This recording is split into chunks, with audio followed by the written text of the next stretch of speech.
सभी को प्रणाम।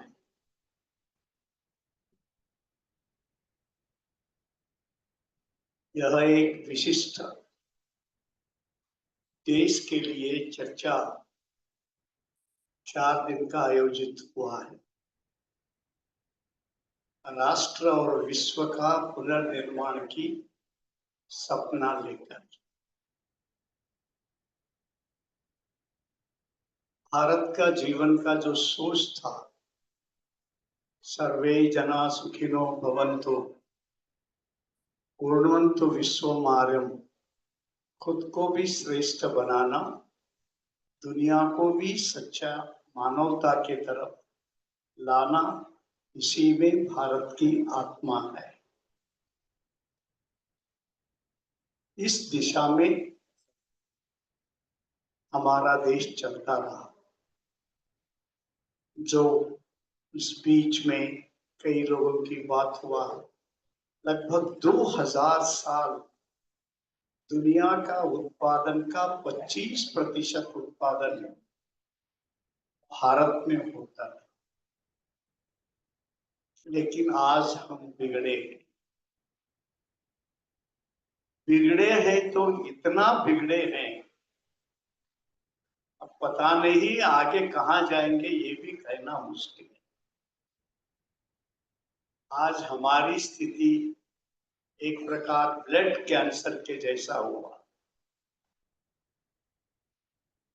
जो कुछ लोगों ने कहा ना अन्न शुद्ध है, न पानी शुद्ध है, न हवा शुद्ध है, न रहन सहन ठीक है, तो सब पॉल्यूटेड होने के बाद उसमें से हम अपनापन लेकर कैसे बाहर आए, यह एक गंभीर प्रश्न हम सभी लोगों के सामने है।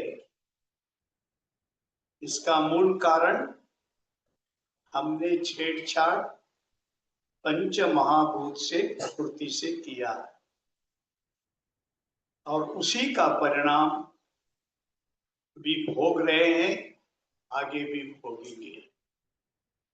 वैसा ही शिक्षा पद्धति में भी हम अपनापन खो दिए हैं। भारत में ज्ञान के लिए शिक्षा होती थी, लेकिन मेरे जीवन में लगभग मैं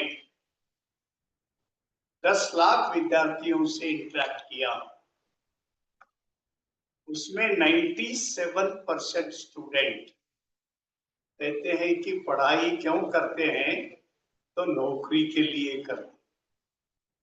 जो नौकरी मिलता ही नहीं है, उसके पीछे हमारे देश के करोड़ों करोड़ों लोग पागल होके जा रहे हैं।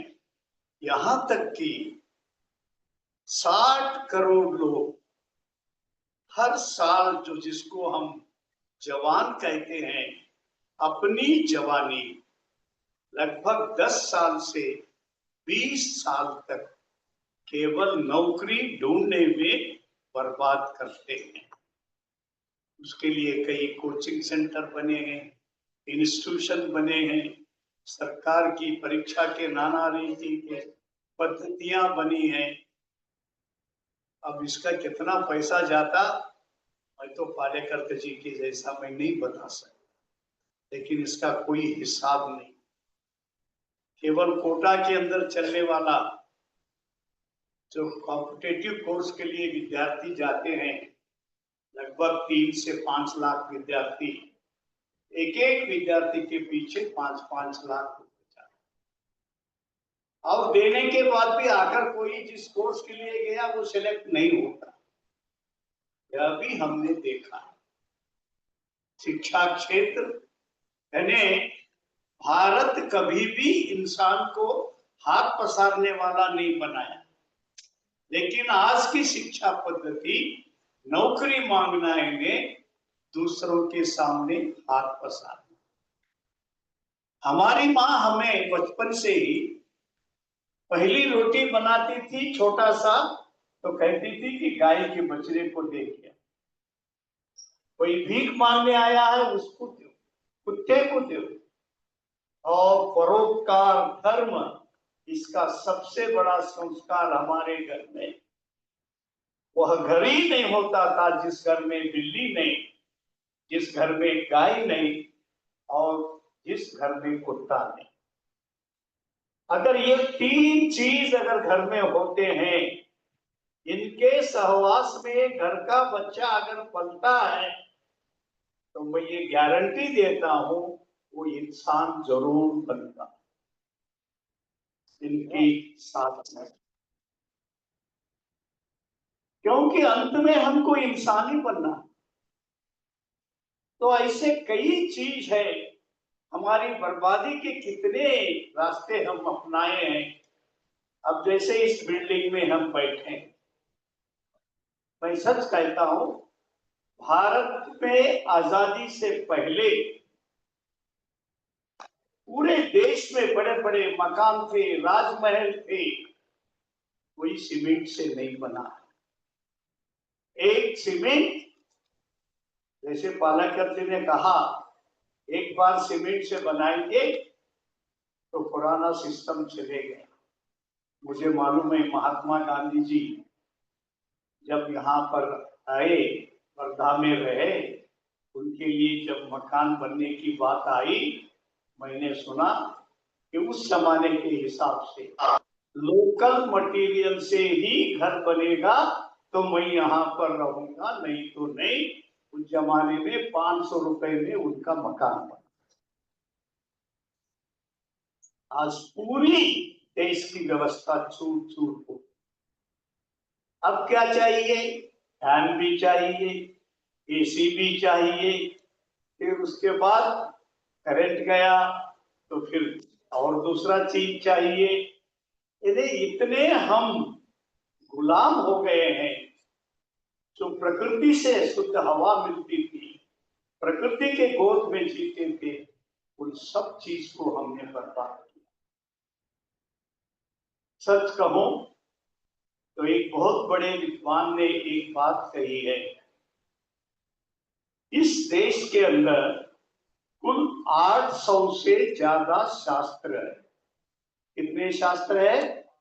800 से ज्यादा शास्त्र है, जिसको हम कहते हैं रसायन शास्त्र है, भौत शास्त्र है, गणित शास्त्र है, ज्योतिष शास्त्र है, संगीत शास्त्र है, नृत्य शास्त्र है, अलग अलग प्रकार के शास्त्र, भाषा है। तो इनकी विशेषता के बारे में उस विद्वान ने दो महत्वपूर्ण बातें कही। भारत के शास्त्रों की विशेषता यह है कि एक शास्त्र दूसरे शास्त्र को कहीं भी बाधा नहीं बनता है, बल्कि पूरक बनता है और उसके विकास में सहायक बनता है। ये पहली बात है। दूसरा सबसे महत्वपूर्ण बात मानव के विकास में उन्होंने कहा, आप किसी शास्त्र में अ आ इ से अपना अध्ययन शुरू किया है, श्रद्धा और मन से उस शास्त्र में काम करते जाओ। कोई संगीतकार है, उस संगीत के लहर के अंदर ही तपस्या करते करते करते वो इतनी ऊंचाई पर पहुंच जाते हैं, वहां संगीत में ही उनको भगवान मिलता है। नृत्य करने वाले उसमें नृत्य करते करते करते इतना एकात्म हो जाते हैं, अपने आप को भूल जाते हैं। वो नृत्य में इन्हें स्वयं को भगवान बनाने की शक्ति हमारे पूरे 800 शास्त्रों, एक सामान्य ज्ञान से एक ही कंडीशन है, हम श्रद्धा से काम में लगे। दुर्भाग्य से आजकल हम जो काम करते हैं ना, मैं बहुत लोगों को देखा हूं, ऑफिस में, कचहरी में, घरों में मजबूरी से काम करते, खुशी से काम नहीं करते। जो काम मजबूरी से होता है उसका फल अच्छा नहीं मिलता। तो भारत के अंदर अगर इस देश का सर्वांगीण विकास होना है तो यहाँ पर जितने लोग बैठे हैं वो लोग एक एक शास्त्र के विद्वान हैं, एक एक कला के विद्वान हैं, एक एक विशिष्ट पद्धति के विद्वान हैं। मैं तो उनसे यही प्रार्थना करूंगा, आप लोग अपने शास्त्र के द्वारा इतनी, जैसे पालेकर जी ने अभी बताया कि मैंने इस देश में दुनिया में कई उदाहरण प्रस्तुत किया, तो आप डुगडुगी बजाते वहीं पर अपने गांव में मत बैठिए, अपनी सीमा को लांघिए, तब कुछ होता है।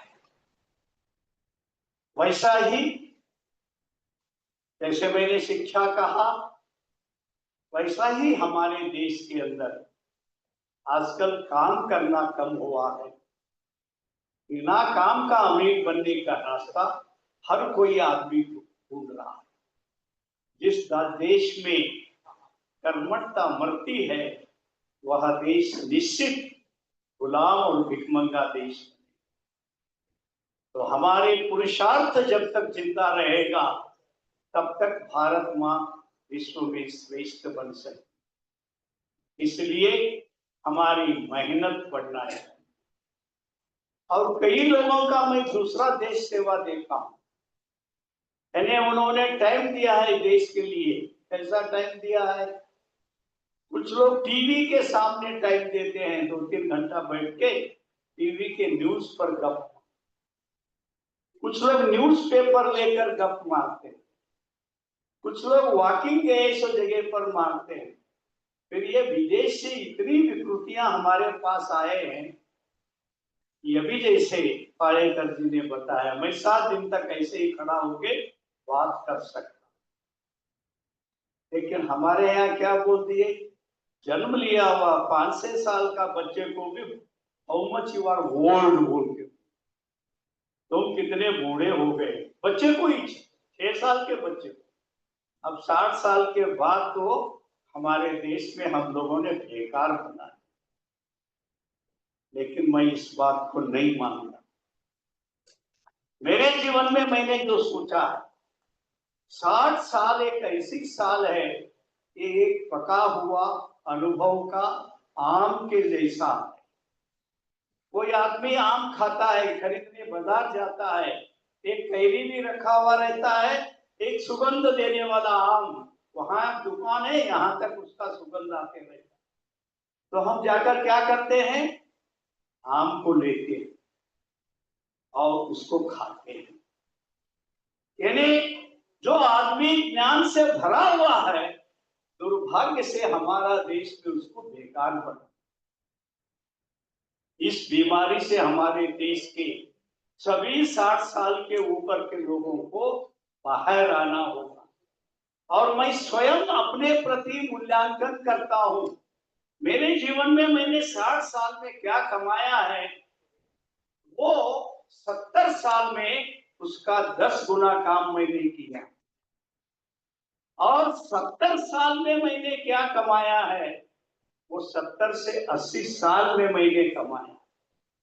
आज मैं ये भी गारंटी दूंगा, अगर मेरी मनस्थिति ठीक रहेगी, आने वाले 10 साल के अंदर जो पिछले 80 साल में जो कमाया है उसका 10 गुना परिणामकारी काम दुनिया को दिखाएगा। ये जिम्मेदारी महसूस करेंगे क्या? धरती पर उतरेगी क्या मैदान में? ये अत्यंत आवश्यक है आज अपने देश के अंदर। तो इसीलिए जो ये 800 शास्त्र के, अलग अलग शास्त्र के विद्वान लोग यहाँ पर बैठे हैं, निश्चित है प्रकृति हमारी अनमोल संपत्ति है। प्रकृति का सबसे मूल्यवान संपत्ति जल है। जल आएगा तो मट्टी में पानी जाएगा, पेड़ पौधे फल पशु पक्षी सारी दुनिया की जो एक हरियाली है केवल उसी से निर्माण होगा। एक एक बूंद का पानी का कीमत समझते हुए एक सुंदर देश की कल्पना को हम कर सकते हैं।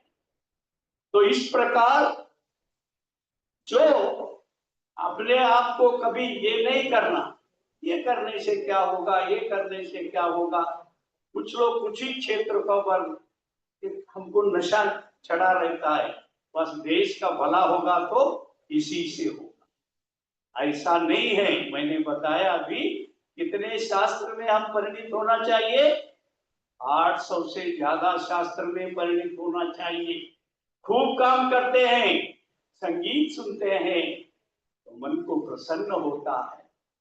घर की लड़की स्कूल के फंक्शन में एक सुंदर नृत्य करती है, मन को प्रसन्न होता है। एक सुंदर पेंटिंग बच्चों के हाथ से देखते हैं तो मन को प्रसन्न होता है। सफल जीवन के लिए सभी शास्त्रों की अत्यंत आवश्यकता, और इन सब से बढ़कर मानवीय प्यार जिसको हम कहते हैं, ये भारत की आत्मा है।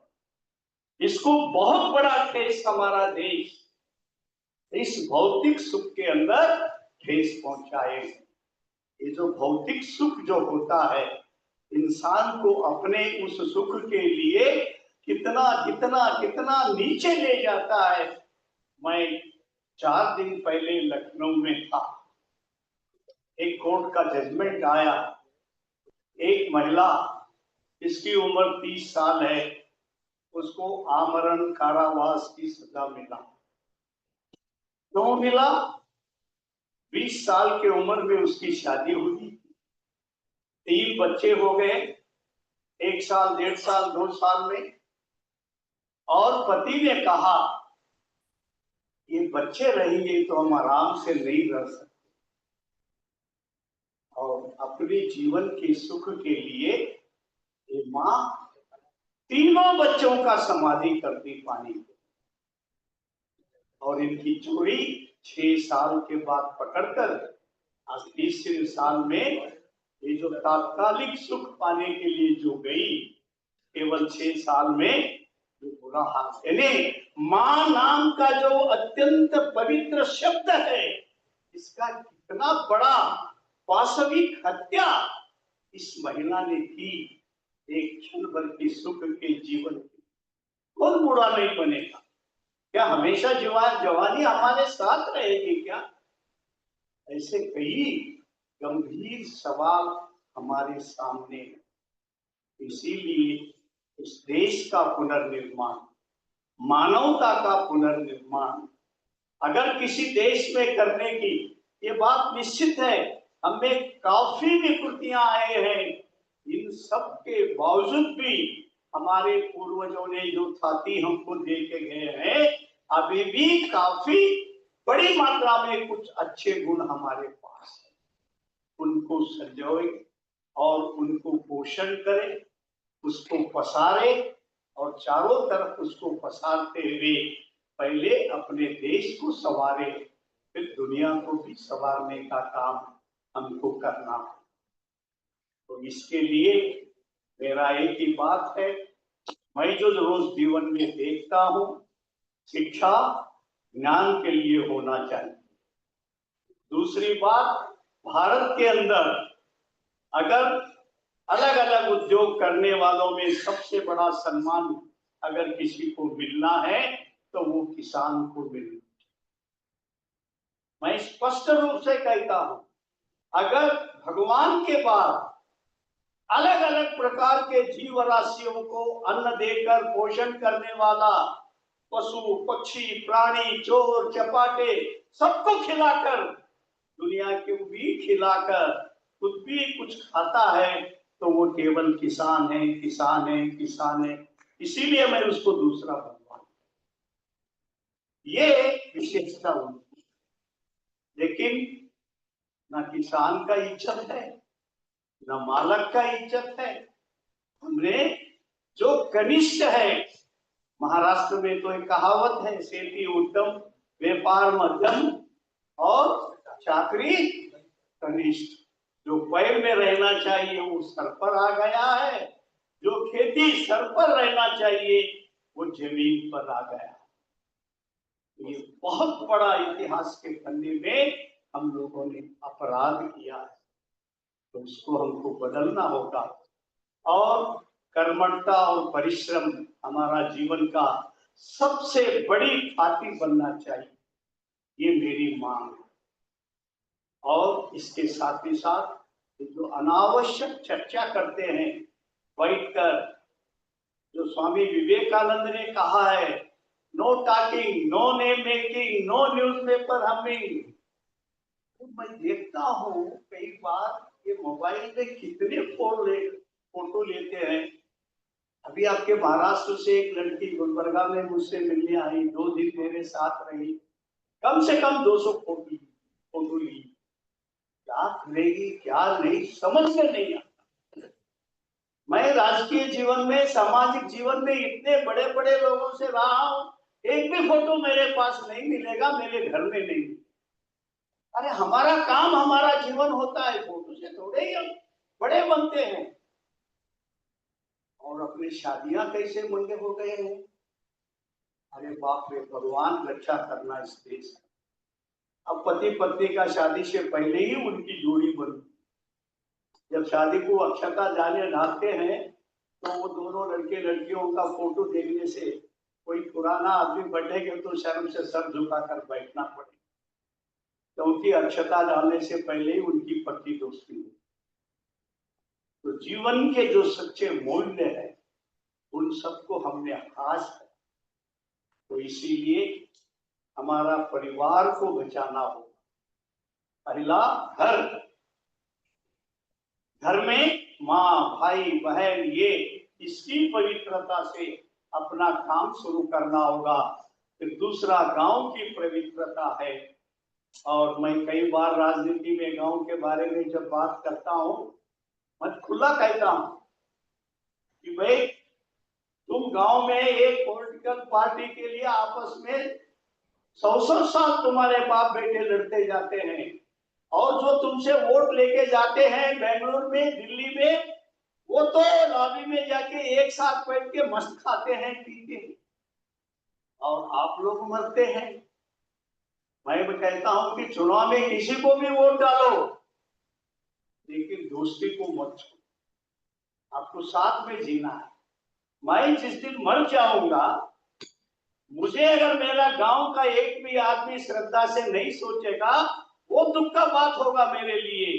क्या दिल्ली वाला आएगा, बंबई वाला आएगा, कलकत्ते वाला आएगा, वो 2 बात बोलकर वहीं पर बैठेगा। आज जो ये आर्टिफिशियल श्रद्धा और प्रीति की चीज, प्यार दिखाने का चीज कैसे बना है। मेरा एक विद्यार्थी बेंगलुरु में रहता है, सॉफ्टवेयर कंपनी में, उसने बताया पाटिल जी एक आदमी का डेथ हुआ है, कितना बजे उसका अंतिम संस्कार हो रहा है। उनके सारे मित्रों से 84 मोबाइल के मैसेज उसको आए, और मित्र था वो चले गया वहां पर, लेकिन वो देखा 84 लोगों में वो एक ही वहां पर था, बाकी कोई नहीं था। तो इसीलिए ये मोबाइल एक बहुत बड़ा धोखे की दुनिया है। मैं जब भी मोबाइल को उठाता हूँ इंटरनेट चालू करके, तो सबसे पहले जुआ का एडवर्टाइजमेंट है, पैसा भी वही दे तुम बोलता है। अगर एक बार भूल से फंस गए तो जिंदगी भर फंस। और हमारे विद्यार्थियों की जिंदगी बर्बाद करने के लिए ये विदेश शक्तियां इतनी ही नहीं है। मैं नहीं कहना चाहता हूं, ये अलग अलग प्रकार के नशीली वस्तु गुजरात पंजाब से लेकर असम तक इसके धंधे कौन कौन करते हैं, मैं उनका नाम आज नहीं बोलूं। और हमारे देश को यहां तक बर्बाद कर रहे हैं, जहां जहां संपत्ति ज्यादा आता है वहां वहां इंसान राक्षस बनता है और उसका विनाश होता है। इसमें सबसे बड़ा उदाहरण पंजाब है, जिसको कैंसर का स्टेट बोलते हैं। तो इसीलिए मानव का सच्चा विकास करना है, तो जैसे धर्म और मोक्ष नाम के अर्थ काम के साथ जुड़कर होता है, एक अच्छी जीवन जीने के लिए एक अच्छा परिसर बनाने की दृष्टि से घर से, गांव से, जिला से, देश तक हम एक ही फेरी जो पालेकर जी ने बताया, मैं एक मोटा मोटी रफ बनाया हूं। 80% गांव की आवश्यकता गांव में पूरा होगा तो उसको मैं स्वावलंबी गांव बताऊंगा। कुछ चीज ऐसे होते हैं वो गांव में तैयार नहीं कर सकता है। एक 20% सामान बाहर से अपना उत्पन्न बाहर देगा, बाकी का गांव को आएगा।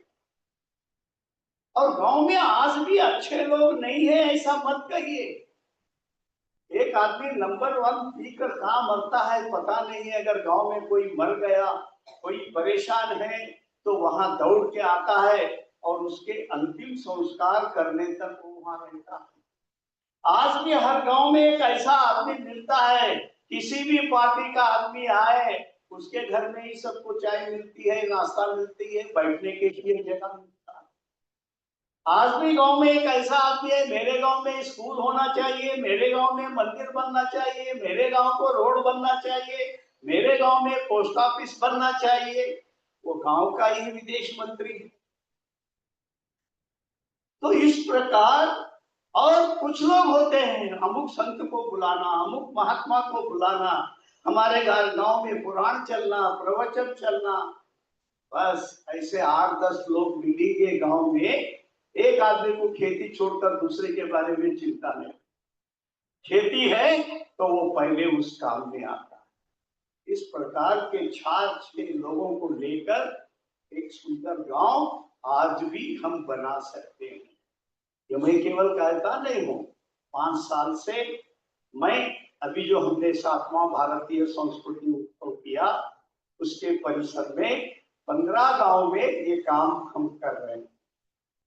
उन गांव में कम से कम 80 लोग स्वयं उद्योग करने वालों को हमने तैयार, और ऑर्डिनरी ड्राई खेती से लेकर तरकारी, फल, पौधे, फूल लगाने वाले कम से कम 14 लोगों को हमने तैयार किया है। अलग अलग उद्योगों के लिए भी लोगों को प्रेरित किया है। अलग अलग सरकारी सुविधा जो उचित मिलती है उसको भी देने की कोशिश की है। दृढ़ इच्छा रहे, फिर बच्चों में बचपन में अच्छा संस्कार हो। हर गांव में एक शाम को संस्कार केंद्र बनाकर कुछ अच्छी कहानियां हैं, कुछ अच्छे श्लोक है, मंत्र है, कहावत है, तो 30, 40, 50 बच्चे बैठते हैं, सुनते हैं। उसी गांव की एक महिला पढ़ाती है। और क्या क्या करना, ऐसे कई प्रकार के वास्तविक प्रयोग करना। तो इसीलिए मेरी विनती है कि हम लोग निराशा होने की कोई आवश्यकता नहीं है, और इस प्रकार की कल्पना से हम लोग एक दूसरे को सहकार करना। दूसरी एक बात करता हूं, जो अलग अलग काम कर रहे हैं हमको अकेला नहीं समझना, और मेरा एक ही परिपूर्ण है ऐसा भी नहीं समझना। ये बहुत आवश्यक है। Total thinking. अरे भाई, मैं एक बच्चा को स्कूल पढ़ाना चाहता हूँ, उसके लिए किताब ला के दे के पैसा देता हूँ, कपड़ा सिलाता हूँ, लेकिन घर में माँ बाप पियक्कड़ है तो घर की भी थोड़ी चिंता करनी पड़ेगी। फिर स्कूल में मास्टर पढ़ाने वाला ही नहीं है तो थोड़ा स्कूल को भी चिंता करनी पड़ेगी। जो पंडित दीनदयाल उपाध्याय ने कहा है, सृष्टि में जन्म लेने वाला प्रत्येक जीवी एक दूसरे के लिए पूरक है, विनाश के लिए नहीं है। ये उनका मूल मंत्र है। उसीलिए हम सब में एक न एक श्रेष्ठ गुण है। लेकिन इस प्रकार का जो कार्यक्रम यहाँ पर आप लोग आयोजन किए हैं, केवल ये कार्यक्रम करने से आपको बड़ा रिजल्ट मिलेगा, मैं ऐसा गारंटी नहीं दूंगा। आप ये कार्यक्रम एक निमित्त मात्र आपका आत्मविश्वास बढ़ाने के लिए होगा। मेरी ये विनती है, आप जीवन को 5-6 क्षेत्रों में बांटिए। बांटकर हर 2 महीने में एक महीना के केवल शिक्षा के रूप में, एक महीना केवल महिलाएं मिले, एक महीना केवल युवा मिले, एक महीना केवल स्वास्थ्य के बारे में चर्चा करें, एक महीना खेती है, दूध, दही, पशु, पक्षी, इन चीजों के बारे में चर्चा करें। और 1 महीना अपनी संस्कृति बनाए रखने के लिए, चरित्र बनाए रखने के लिए किस प्रकार की व्यवस्था को करना, क्योंकि इंसान का आंतरिक विकास के बिना उसके हाथ में संपत्ति आएगी, वो इंसान नहीं बनेगा, राक्षस बनेगा। केवल भौतिक संपत्ति सच्चा संपत्ति नहीं। ये जो भारत में आज हम लोगों की संपत्ति आई है, अभी मैंने कल एक जगह बात करते समय पढ़ा, बताया, मैंने एक लेख पढ़ा, विकास और समृद्धि, ये दोनों का कंपैरिजन में एक लेख पढ़ा। विकास यानी वन वे ट्रैफिक, समृद्धि यानी सबका ख्याल रखते हुए विकास करना। दुर्भाग्य से यूनाइटेड चार्टर के अनुसार केवल विकास की घेरे में पड़ गए। अब कैसा विचित्र स्थिति है, आपको कार के लिए तुरंत लोन मिलेगा, स्कूटर के लिए, फ्रिज के लिए तुरंत लोन मिलेगा, ट्रैक्टर के लिए लोन मिलेगा।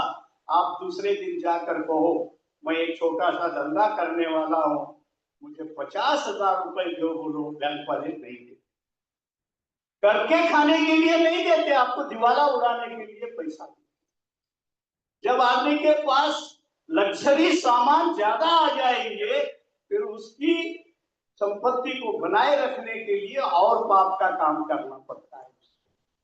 इसीलिए हमको ही अपने इस सुख को लाख करना होगा।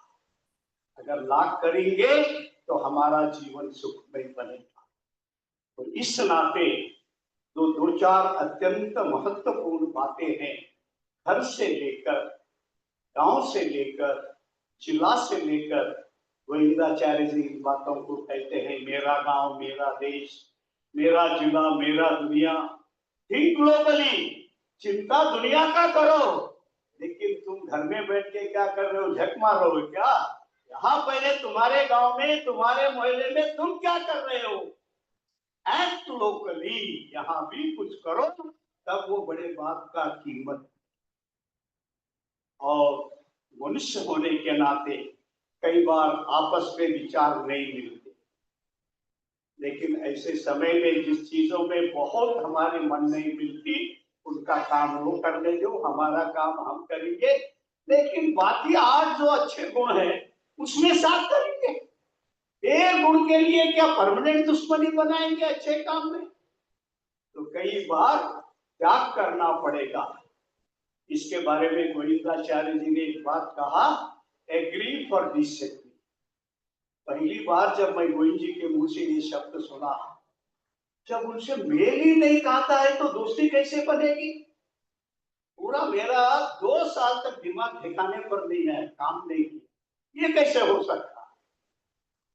तो जीवन में कई बार कई अनुभव आते हैं, वो अनुभव कई बार पाठ सिखाते। एक मेरा मित्र कुष्ठ रोगियों में काम करता था, उसके साथ मैं बीजापुर में गया, उनके 2 बड़े कॉलोनी, वो बड़े प्यार से उनसे बात कर रहा था। जब मैं देखा तो मेरे मुंह में बार बार थूकने की मन करती, और वो तो आराम से, क्या है तुम्हारा बेटा खाना लाया कि नहीं, वो किया कि नहीं, रिक्शा मार रहे कि नहीं, बात कर रहे हैं। फिर मेरी स्थिति, मैं सच कहता हूँ, कम से कम 2-3 हजार बार मेरा थूक महीने ही पीते गया। मन में ये कहता था, बेटा तू सामाजिक कार्यकर्ता बोलता है, एक भी बार थूक देगा तेरा इस इंसानियत का खात्मा हो जाए। तो एक आदमी उसको सह रहा है। समझो कि मेरे सामने अभी एक आदमी ने हाथ उठाया, हम मांस खाते हैं, इसीलिए मुझे कहा कि मांस का टुकड़ा वहां रखा हुआ है। लोग कहते हैं कि जो खरगोश होता है ना, उसका दिल का मांस बहुत अच्छा होता है, ऐसा लोग। तो अगर एक प्लेट में वो रखा हुआ है, तो जो मांस खाने वाला है उसके मुंह में भी पानी आ रहा है, मैं नहीं खाता हूं मेरे मुंह में भी पानी आ रहा है। वो तो कब लेके खाऊं ऐसा सोचता है, मैं कब भाग जाऊं ऐसा मैं सोचता हूं। तो इसके लिए वो भी जिम्मेदार नहीं है, मैं भी जिम्मेदार नहीं। जिस परिसर में, जिस घर में हम पले हैं, उसका वातावरण का भी परिणाम होता है। तो इसीलिए कुछ चीजों में मेल न होने के बाद भी कुछ चीजों के लिए हमको सबके साथ एक होकर कुछ न कुछ काम करना हो। ऐसी कई महत्वपूर्ण बातें हैं। मैं ऐसे ही चलते फिरते मेरा विचार आपके सामने रखा हूं। लेकिन मेरा एक वाराणसी के अंदर एक बहुत बड़े साधक नाम के गांधीवादी थे, उन्होंने एक किताब लिखी थी, उसका हेडलाइन हमेशा मेरा दिमाग में घूमते रहता है, दृष्टि बदलेगी तो सृष्टि बदलेगी। तो हमारी सोच बदलना, इंसान नहीं बदलता, जब सोच बदलता है तो इंसान में इंसानियत का आविर्भाव हो जाता है। विकृति का सोच रहेगा तो वो वास्तविकता की तरफ चलेगा। तो सबसे बड़े अपनी पूर्वजों ने जो अनमोल खाती हमको दी है, उन सत्यों को स्वीकार करते हुए, निश्चित है बुरे आदत में पड़े हैं, जल्दी अपने अपने आप को सुधारना मुश्किल होता है। और दवाइयों के बारे में मैं लगभग 3 साल से अभी चावल नहीं खाता हूँ, दूध नहीं लेता हूँ, शक्कर नहीं लेता हूँ।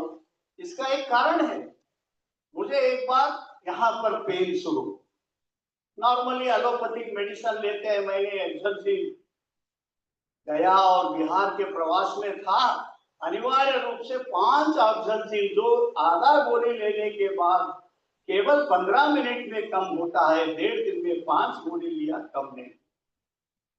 मैं दिल्ली आया, मेरे मित्र के घर में एक आदमी आए, दोनों ने मेरे राइट और लेफ्ट उंगली के ये जो नाखून है, इसके अंतिम छोर को वो दबाते रहे।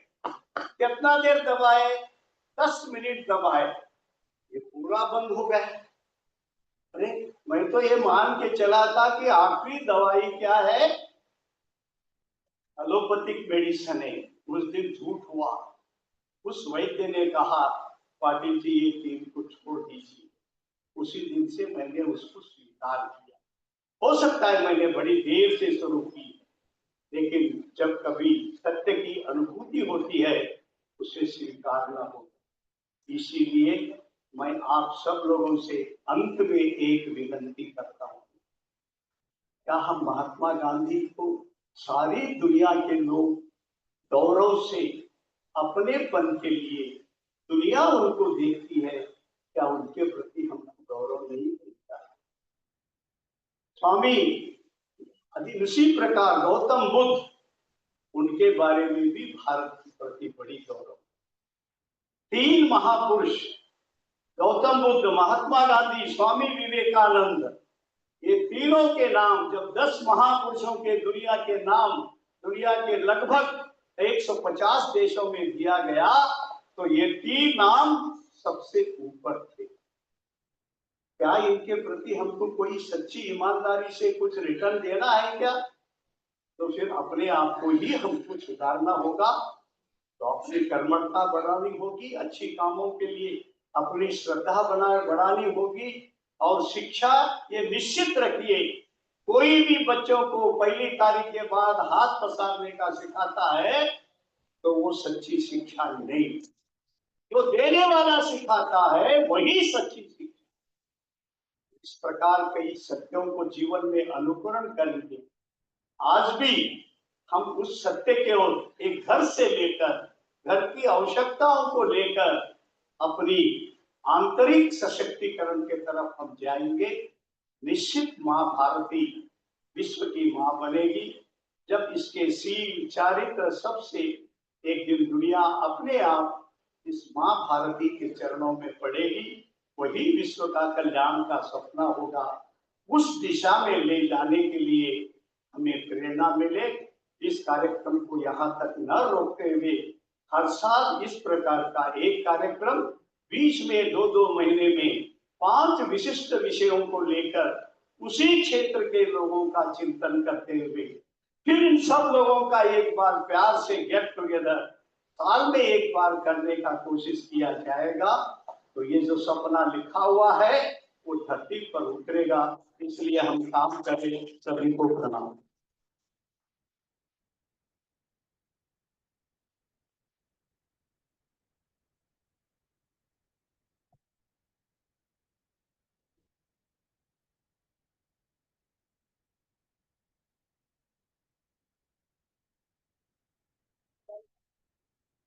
धन्यवाद दादा। आदरणीय नेशनल राज पार्टी जी बहुत बहुत धन्यवाद। माननीय हिंदुस्तानी जी।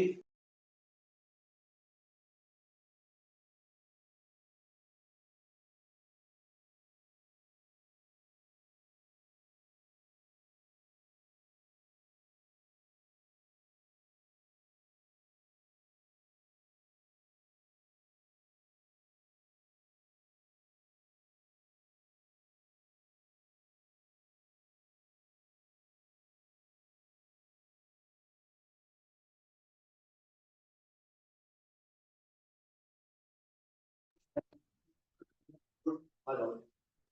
हाँ यस, आपकी तरफ से जोश भरने की जरूरत है। कैसे इस नैया को पार लगाना है, कैसे इन भयंकर नदियों को, इस तूफान को पार लगाना है। प्रकाश भारत जी। हाँ जी। बड़ों की गाइडेंस के पश्चात परिणाम आए के फाइनल प्रोजेक्ट स्टेटमेंट के पहले आदरणीय भारत जी आइए ऊर्जा दीजिए। हाँ भाई हिंदुस्तानी जी ऐसा है, आपस में बात बिल्कुल 100% फोकस यहाँ से।